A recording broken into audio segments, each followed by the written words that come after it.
আজকে আমরা জানব এক বৃদ্ধ চণ্ডালী ফলওয়ালি আর শ্রীকৃষ্ণের কাহিনী। গোকুলধামে এক বৃদ্ধ চণ্ডালী ফলওয়ালি ছিলেন। দাঁড়ে দাঁড়ে ফল বিক্রি করেই তিনি তার পেট পালতেন। নিজের বলতে তার আর কেউ ছিল না। এই কারণে বৃদ্ধ বয়সেও তাকে ফল বিক্রি করতে হতো। তবে চণ্ডালী হওয়ার কারণে সবাই তাকে পছন্দ করত না। কোনো কোনো বাড়িতে তো যাওয়া মাত্রই তাকে তাড়িয়ে দিত। কোনো কোনো দিন সারাদিন ধরে ফল বিক্রি করার পরও চণ্ডালীর একটাও ফল বিক্রি হতো না। এরকমই একদিনের ঘটনা। সারাদিন ধরে ফলের ঝুড়ি নিয়ে ঘোরার পরেও চণ্ডালীর একটাও ফল বিক্রি হয়নি। এমন সময় চণ্ডালী এসে পৌঁছান নন্দরাজার ঘরে, যেখানে শ্রীকৃষ্ণ তাকে দেখা মাত্রই ফল নেওয়ার জন্য ডাক দেন। চণ্ডালী শ্রীকৃষ্ণের কাছে যান। শ্রীকৃষ্ণ চণ্ডালীকে বলেন তাকে ফল দেওয়ার জন্য। অনেকক্ষণ ধরে তিনি কাজ করছেন, তাকে প্রচণ্ড খিদা পেয়েছে, তাই তিনি ফলওয়ালির কাছ থেকে ফল নিতে চান। তবে চণ্ডালী ফলওয়ালি শ্রীকৃষ্ণকে বলেন তার কাছে মূল্য আছে তো, শ্রীকৃষ্ণ যে তার থেকে ফল কিনবেন, শ্রীকৃষ্ণ চণ্ডালীকে ফলের মূল্য দিতে পারবেন তো। তখন ছোট্ট শ্রীকৃষ্ণ ফলওয়ালিকে জিজ্ঞেস করেন মূল্য কী জিনিস। তিনি তো মূল্য বলে কোনো বস্তুকে জানেন না।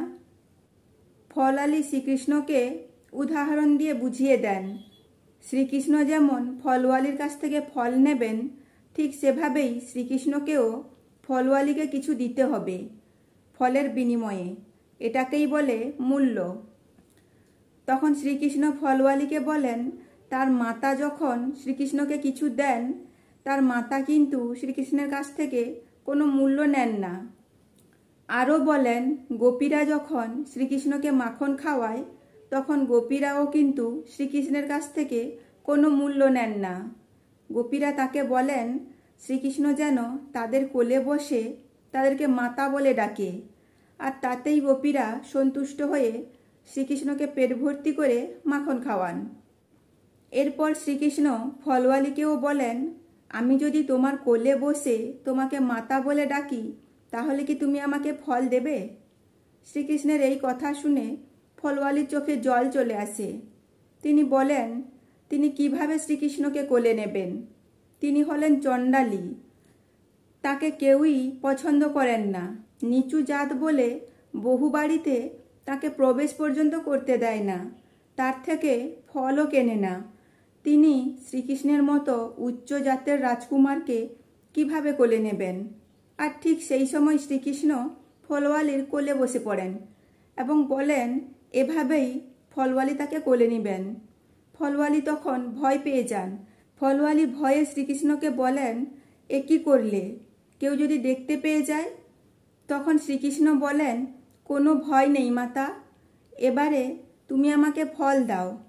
শ্রীকৃষ্ণ আরও ফলওয়ালিকে বলেন শুধু আমাকে কোলে বসিয়ে রাখবে, নাকি একটু আমাকে আদর করবে? শ্রীকৃষ্ণের মুখে মাতা ডাক শুনে এবং শ্রীকৃষ্ণকে আদর করার কথা শুনে ফলওয়ালির হৃদয় গলে যায়। তিনি অনেকক্ষণ ধরে শ্রীকৃষ্ণকে আদর করেন। তার ঝুড়ির সমস্ত ফল শ্রীকৃষ্ণকে দিয়ে দেন। এবারে ফলওয়ালি সেখান থেকে যেতে থাকেন। শ্রীকৃষ্ণ ফলওয়ালিকে বলেন দাঁড়াও মাতা, আমার পিতা বলেছেন কারোর থেকে কিছু নিলে তার বিনিময়ে কিছু দিতে হয়। এই বলে শ্রীকৃষ্ণ ঘরের মধ্যে যান। চালের ডাব্বা থেকে এক মুঠো চাল নিয়ে এসে তিনি ফলওয়ালির ঝুড়িতে দেন। ঘরের ভেতর থেকে চাল নিয়ে আসার সময় শ্রীকৃষ্ণের হাত থেকে প্রায় সমস্ত চালই পড়ে যায়। মাত্র কয়েকটা চালের দানা এনে শ্রীকৃষ্ণ ফলওয়ালির ঝুড়িতে দেন। ফলওয়ালিও লক্ষ্য করেন সমস্ত চাল পড়ে আছে, তবে সেই কটা চালেই ফলওয়ালি সন্তুষ্ট হয়ে যান। তিনি বলেন এটাই বেশি হয়ে যাবে। এই বলে ফলওয়ালি সেই চালকে তার পুঁটলিতে বেঁধে সেখান থেকে চলে যান। রাস্তায় যেতে যেতে ফলওয়ালি কিছু চমৎকার লক্ষ্য করলেন। তিনি দেখলেন তিনি যেমন কাছের জিনিসগুলোকেই ঝাপসা দেখতেন, কিন্তু এখন তিনি অনেক দূর পর্যন্ত পরিষ্কার দেখতে পাচ্ছেন। অর্থাৎ তার দৃষ্টিশক্তি আগের থেকে প্রখর হয়ে গেছে। এছাড়াও তিনি দেখলেন তিনি লাঠির সাহারা ছাড়া চলতে পারতেন না, তবে এখন মনে হচ্ছে যেন তিনি লাঠি ছাড়া চলতে পারবেন। তখন ফলওয়ালি লাঠি ফেলে দিয়েই হাঁটার চেষ্টা করলেন। তিনি দেখলেন তিনি অনায়াসেই লাঠির সাহায্য ছাড়া হাঁটতে পারছেন। হঠাৎ তার মনে হলো তার ঝুড়িটা যেন প্রচণ্ড ভারী হয়ে গেছে। তিনি মনে মনে ভাবতে লাগলেন, তিনি তো সমস্ত ফল শ্রীকৃষ্ণকে দিয়ে এসেছেন, তাহলে তার ঝুড়িটা এত ভারী কি করে হলো? তিনি ঝুড়িটা যখন মাথা থেকে নামালেন, তিনি দেখলেন তার ঝুড়িতে প্রচুর পরিমাণে হিরে মতিতে ভরে আছে। ফলওয়ালি এতক্ষণে উপলব্ধি করলেন তিনি যে বালককে তার কোলে বসিয়ে আদর করে এসেছেন সেই বালক আর কেউ নয়, প্রভু নারায়ণ। তিনি এরপর নারায়ণের কাছে জানতে চাইলেন এত কিছু কেন, তার তো এসবের দরকার নেই। তখন নারায়ণ ফলওয়ালিকে বলেন এগুলো তারই অর্জিত বস্তু, সে নিজে কিছু খাক আর নাই খাক, তার ফল বিক্রি হোক আর নাই হোক, ভগবানের চরণে প্রতিদিনই সে ফল অর্পণ করেছেন।